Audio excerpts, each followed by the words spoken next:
Hello, everyone. Welcome to another episode of On Location with Gabby and Harvey. As always, I'm Gabby. Today, we're super excited and super stoked about our guests. We have been trying to kind of lock them in, but they've both been ultra busy. But they are the awesome dynamic duo behind Intertwined Studios, Joselito and Odessa. Thank you. Thank you for having us. Hello, thank you.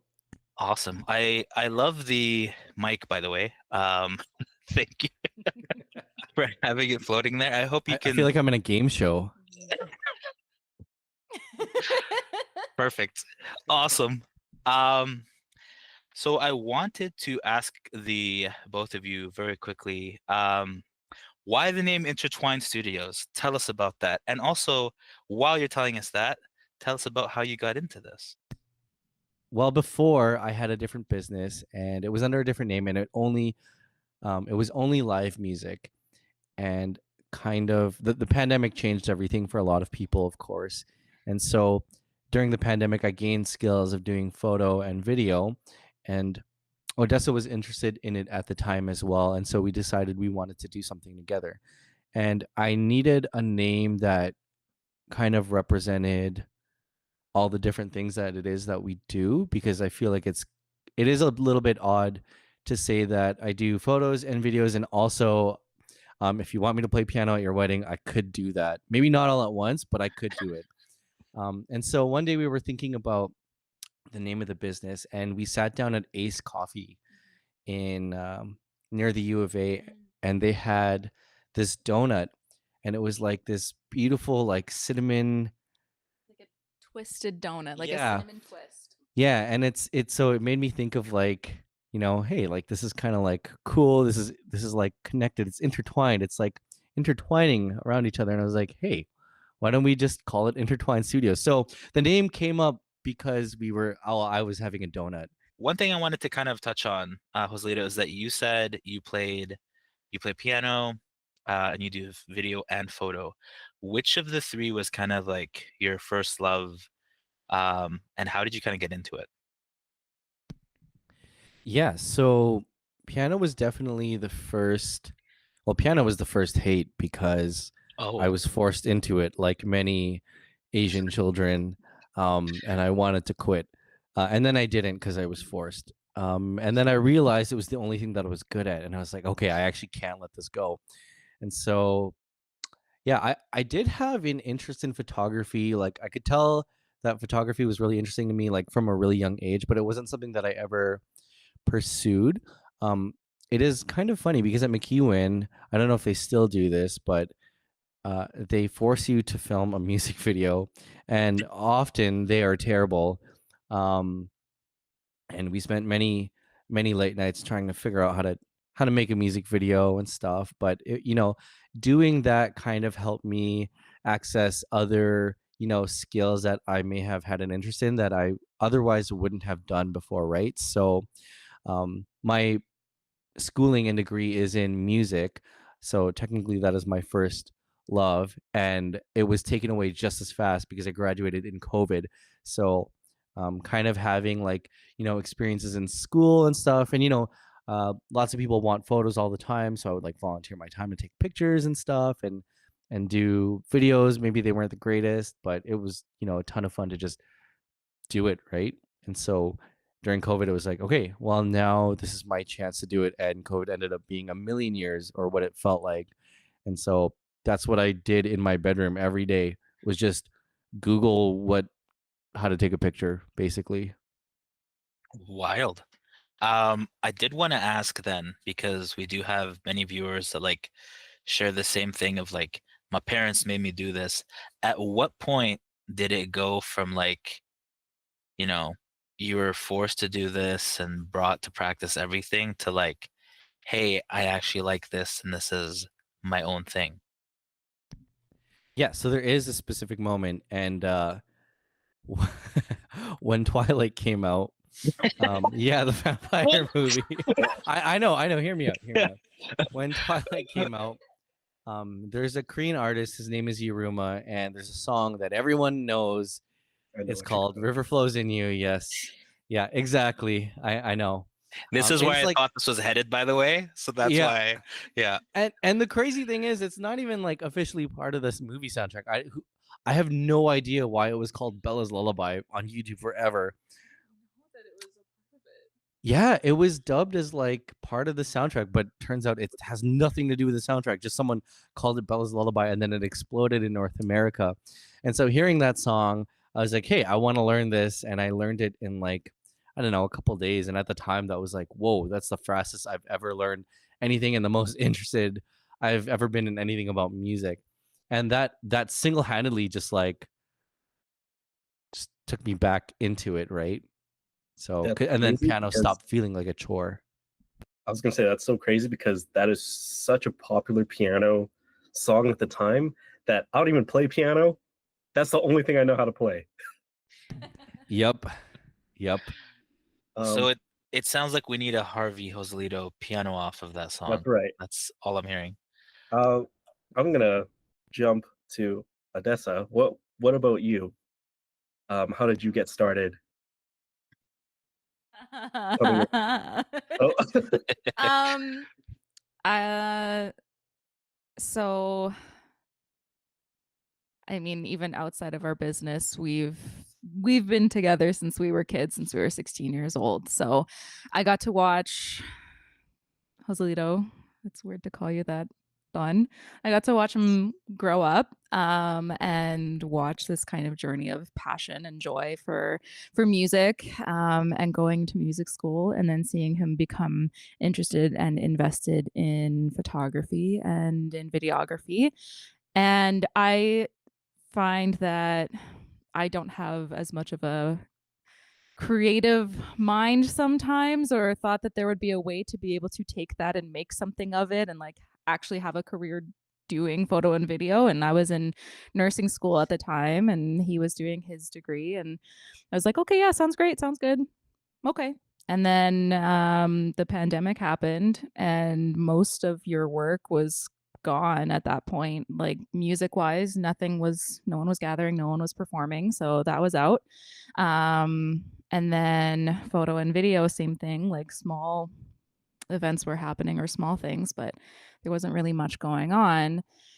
And I remember that Thon had gotten a job working a retail job, and I could just see like so much joy and passion drain out of this man's soul. oh, Oh, I thought I was gonna go somewhere positive. yeah. No. He was a husk of his former self, and Oh man, I thought it was gonna be like all this passion. He looked so happy.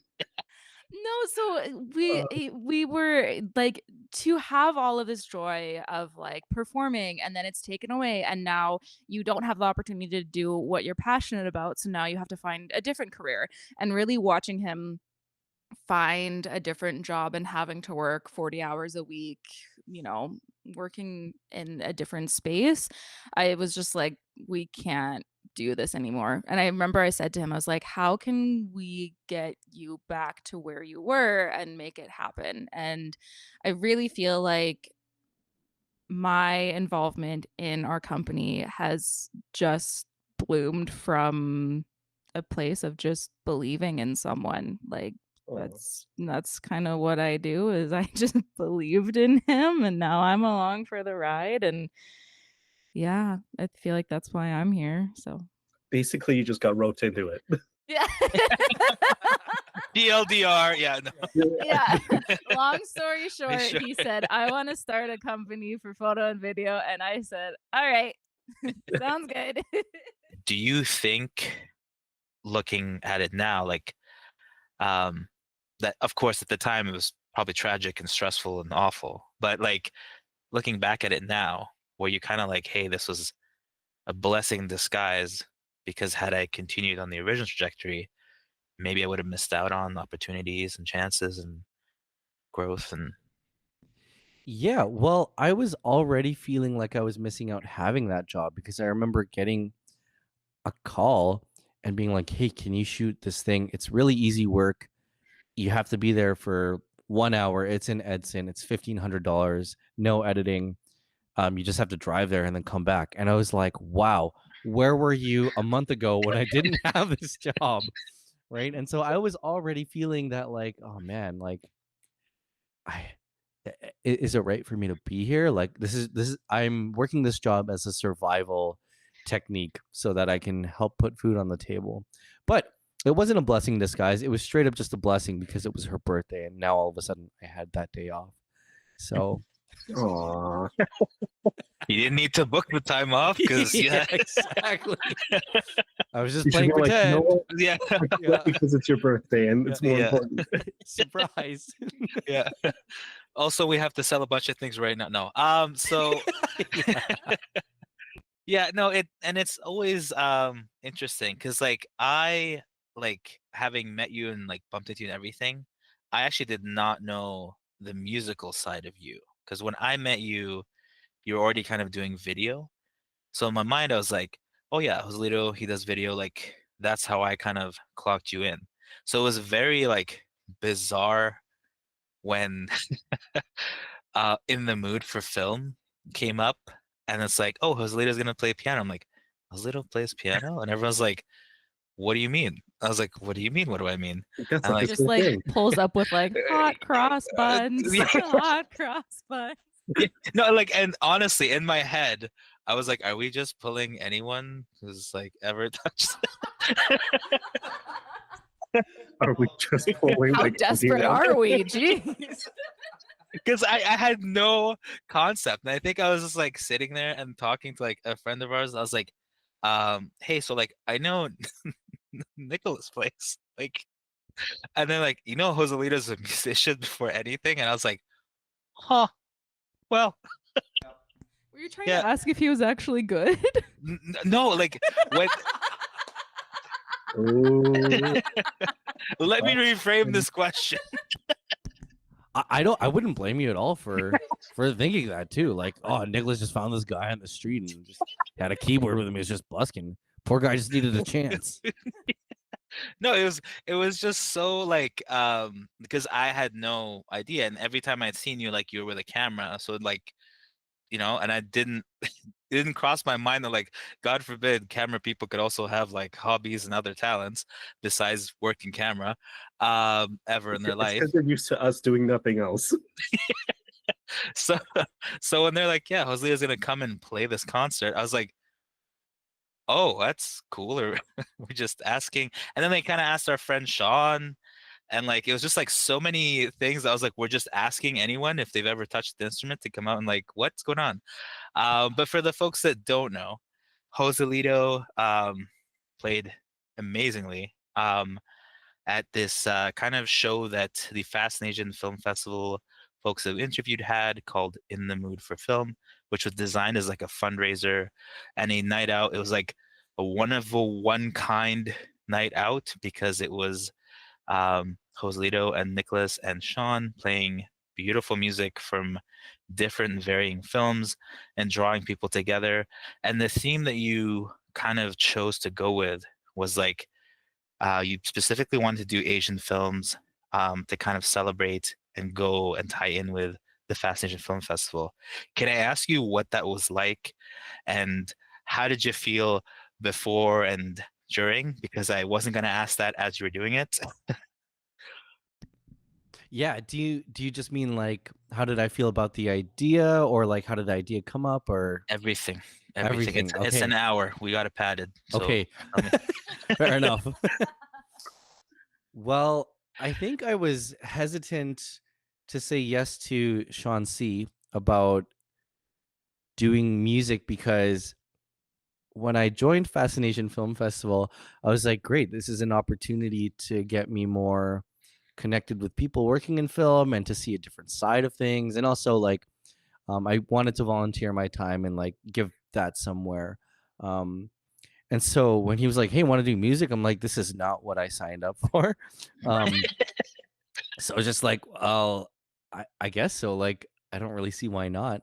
And so I spoke to Nicholas about it, and Nicholas is the mastermind with marketing and just like, designing the aesthetic and the brand, which was very effective, obviously.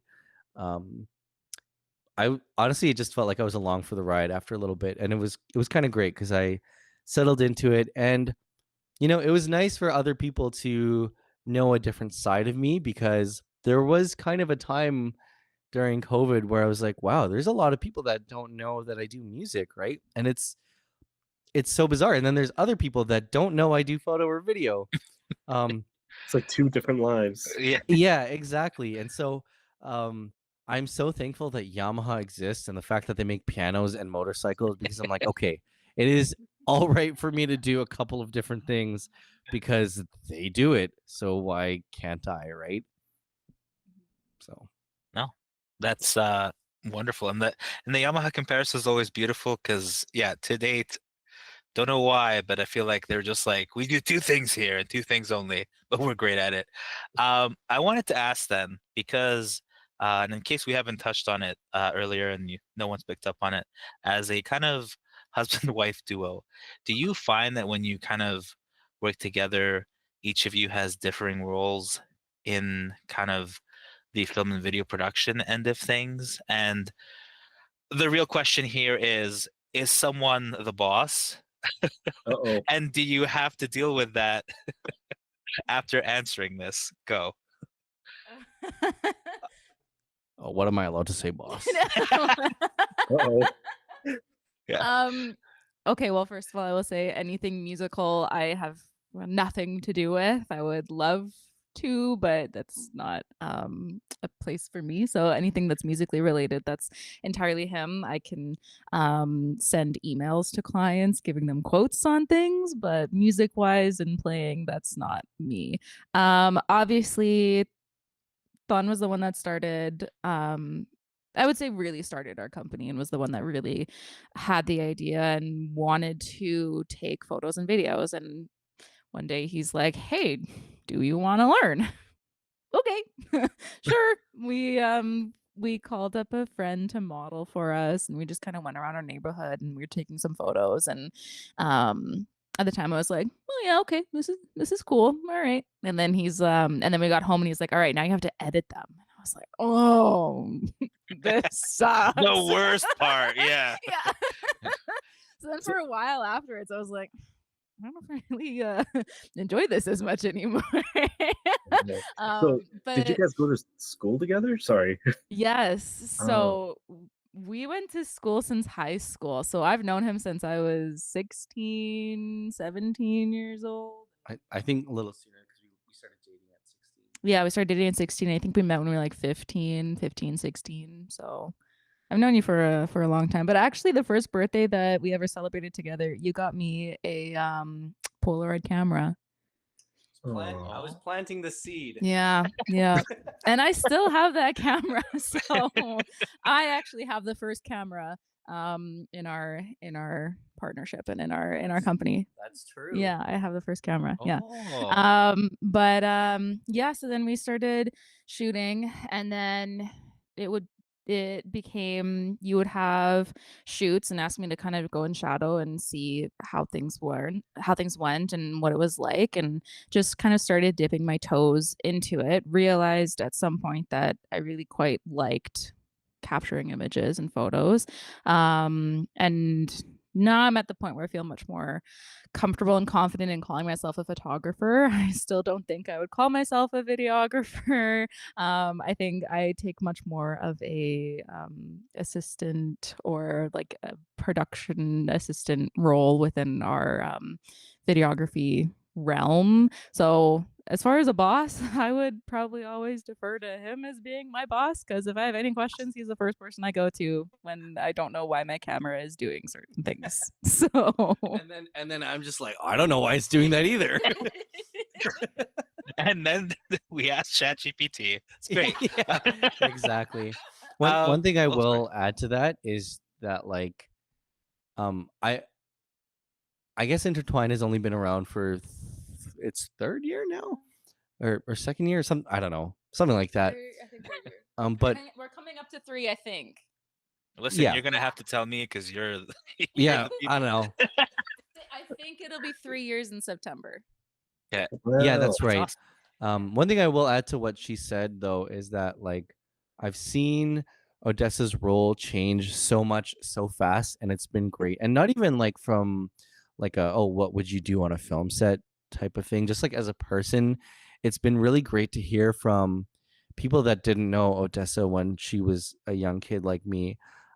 I would often tell people that, oh, she's an introvert, she's shy, she has no interest in talking to you, basically. And most people would be like, really? Like, that's crazy.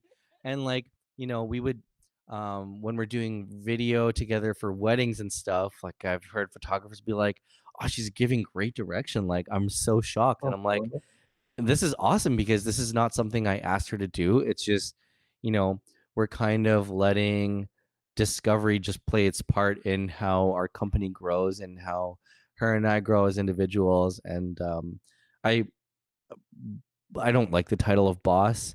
I really haven't had to say much. I've just been letting whimsy and fate do its thing with Odessa, and it's been working out pretty good. So I I'm like not that word, complaining. whimsy. Yeah. Is there a piece of advice or words of wisdom that if you could like go back in time and give your younger self, what would that be? Yeah, I know. Profound. The questions get harder from here. Enjoy. Exit strategy. I have to use my brain now. How young are we talking? I'm going to say like kind of before you got into this age. Yeah.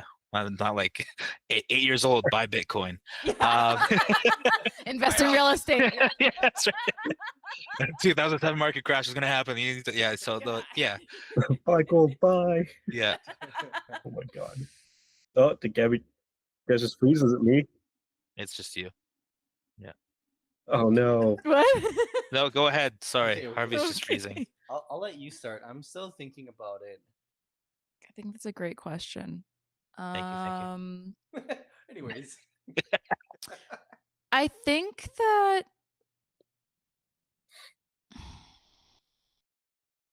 I feel like it would just be something along the lines of being patient and allowing things to happen and not always feeling like you're running a race. I feel like when you're young, there's so many things that you're like, okay, I have to do this and I have to do this and this and this and this. And obviously we live in an age of social media and whatnot where you can see, oh well, this person's only 19 and they've got 3 houses and they're doing this, and this other person's 12 and with a master's degree, and I'm not enough and I'm not doing enough. 12 with a And master.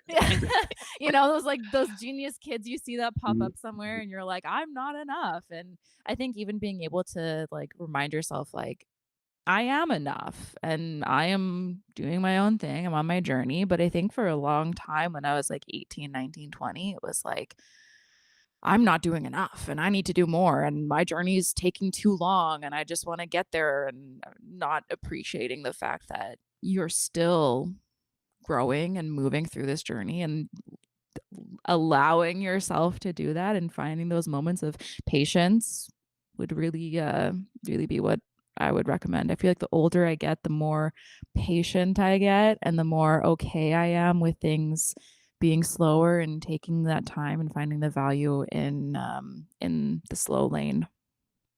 Oh, that's a great answer. Joselito, beat that. Oh God. Yeah. Buy Bitcoin. That's really the solution. If Yeah. Well, I think, and I hate that it sounds so generic, but it's just the fact that it fits me pretty well. I would say, like, don't be afraid to try new things and to take those risks, because I can't say that I would have went all out and started learning photography and videography the way that I did if it weren't for COVID. COVID felt like an opportunity to take my time in a place where I couldn't do anything else, and to just use those moments to learn and maybe pivot the trajectory of my life. Because I think my original goal with going into school was to be a video game composer. And as much as I can, like, I love involving myself in things that have to do with video games because growing up, I've been influenced by so many different soundtracks that really just cemented my passion for music. And so that was something that I held on to very strongly as a kid. It was like, I Edmonton is a great place. It's got BioWare. It's got an up and coming scene for video games. Um, that was my whole goal. And so I can't really think of anything else aside from COVID that would have shook me from that opportunity. And having my last year be a year where I was so excited to take film scoring classes and things like that. And then COVID ended those classes a month early, right? Like I was looking forward to film scoring since before I got into school. And so, have losing something like that was really like eye-opening for me and kind of scary. And so I don't think I would have taken a risk without a crazy moment like that, like COVID. So Ooh. Has your passion for music and your knowledge, your deep knowledge of music, influenced how your videography slash filmmaking in any way? yes, and I'm so happy that you asked that question because Hooray. I wasn't prepared to do school again for something new. I'm not trying to become a doctor here or a lawyer or a rocket scientist. There's no need for that, right? Believe us, so- we're none of those things anyway. So continue. Yep. And so one of the things that I realized very early on was like, if there's nothing else that I took away from school, it was the learning how to learn, right? This is Mhm. my time and chance to actually apply that. And so, when you come from like YouTube University and your knowledge is just like, it's this thing and then it's this thing, it's just getting different pieces of the puzzle and kind of figuring out how to connect it. And it's like, okay, now that I'm starting to see this, maybe I should just focus my time here. And then, oh, okay, I'm realizing that, you know, something as simple as like ISO, you could say that ISO is equivalent to gain for audio, right? And then it's like, oh, what are some other parallels, right? And so I started thinking about like, okay, in composition, you would have your melody, and then you would think of the supporting harmonies, your bass line, counter harmonies, right? Other textures for that. You would think of that. For me, the way that I thought about it in photography was like, okay, I have my subject. Do I want to be artsy and add some foreground? What does the background look like? Is it blank? Is it really supporting the subject? And then I thought of it as like, in music, you think of your layers like up and down. And in photography and videography, you can kind of think of your layers as like horizontally, sort of this way. And so I was kind of drawing my parallels and, learning more things like filmmaking, like Charlie Chaplin, like those crazy stunts. It's a foreground layer and then someone hanging, and then an illusion of optical depth. Like, he's not actually hanging on a clock tower. Spoiler alert. Yeah, Everyone. sorry. That's right. Sorry, guys. I don't know if you've seen it. Yeah. Oh, no. Just more things that I learned about that, or like learning about animation and how they will also have cells of layers and stuff. And if you watch the behind the scenes of Akira, it was one of the first movies that would like shoot a light from underneath the table, and that's how they would get those trailing light effects from motorcycles and the cars and stuff. And it's like, okay, wow, everything is just layers. And you know I was really fortunate to have like had a foundation of learning in an artistic discipline, because I think it would have been really hard to grasp something like that without it. Honestly, like I am already living what I wanted to do. So it's not like I have like crazy dreams of being in Hollywood or anything. It's just like my dream was always to just be an artist that could actually sustain themselves and, create cool things and be part of a community that's like active and doing things that make you look forward to it, right? So, in that sense, I'm already doing that. I guess if I had a hope for myself and us in 5 years, is honestly that we're still around and we're still part of a city that is continuing to grow and like make cool new projects. It's really awesome hearing that like productions want to bring their films to Edmonton, right? Like, for example, Ryan Reynolds is producing a documentary called The Great Ones, and a lot of the DPs and crew are going to be from Edmonton. And it's like, okay, this is a big deal. This is a big name that's specifically went out of their way to do it here. And yeah, like maybe it is like specific to Edmonton, but that's not a small project, right? Yeah, I don't know. I just hope No. we're around when all the cool projects are still here. I'm pretty happy right now. I can't ask for that much. Okay. Your turn. She's like Um, $10 billion. Yeah. I think by 5 years at least, I would love for myself to be able to be full time with our company. I do still have another job outside of this because, again, being two creatives can be a little bit financially difficult and scary. So ideally in 5 years, it would be the two of us fully invested and involved in doing our own company and maintaining Intertwined, and With babies. yeah, also that hopefully. Not yet, but I thought they were hopefully gonna- we'll be getting there. So I think, yeah, in 5 years, I just want, I would love for people like just being like, oh, hey, like, Intertwined plus one. yeah. Intertwined plus 3 PAs. Yeah, no. Yeah. So Yeah. Yeah. In training. yeah. He's a little young, but he's got the spirit. He knows what he's doing. Don't worry. Yeah. Don't worry. It's legal. It's fine. Yeah, no, I think I would just hope that in 5 years, people are still talking about Intertwined, or being like, oh, hey, I saw that really cool project you guys did, and being able to continue to tell really, really cool stories. You two have been just a amazing treat. Such a fun kind of interview. We enjoyed learning so much. I actually learned even more. You both have great lore, so I'll be sure to touch on this further down the line because I learned so much more. Yeah, no, that is I won't stop until I know everything. But we Is do this have about him to. being fired. That's right. I'm still gonna ask you about that next time. But yeah, we are going to close up the show. Thank you so much for joining us, both of you. And as always, to the folks watching at home, this has been On Location with Gabby and Harvey.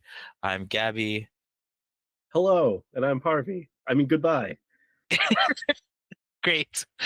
And that's our show. See you next time.